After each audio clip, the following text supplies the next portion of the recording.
.tg. امشب شب عروسی جنونای من است، مرگ محبت و دل دیوانای من است. ای شهر عشق چون دلی من گشته خراب، موای تو بسینه ویرانه من است. امروز هر نفس که زنم سر به هر دره، در گفتگوی قصه و افسانه من است. بزم عروسی تو صدا میدهد بلند، بندالای خاموش که در خانه من است. امشب نشاط با همه بگرفتند در زور، شادی بیمور در دلم از من شده جدا. بر زنده بودنم پس از این باوری کجاست، از درد جان گداز تو جانانی بے وفا. خواهم که شاد باشم و گویم مبارکت، شادی کجا که توی تو غم خانه من است.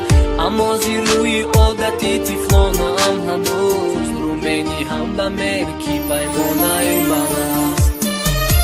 شدن به ما عشق ناکامی من، خواهیم سرانجامی من، امیدی من.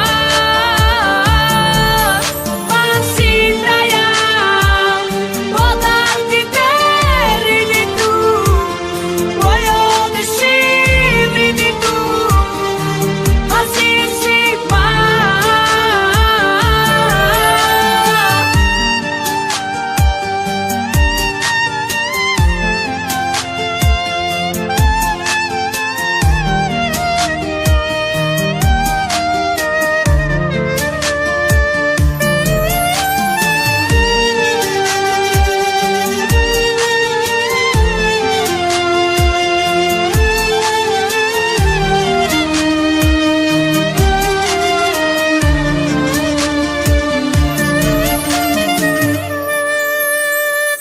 زخمی در وجود من باشد ز دست تو، با جامی غم رسیده است از چشم مست تو. با باغی باورم شده پس مردن نازنین، شاخ گل محبتی ما رو شکستی تو.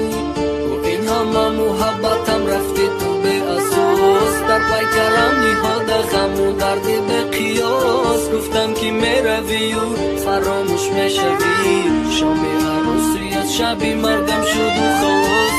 امشب تمام زندگی برگشت و بخش شد، از روز و شب گذشتنم سختی سخت شد. امشب نصیب دیگری مانند اختره، از حسرتت زمین و زمان لخت لخت شد.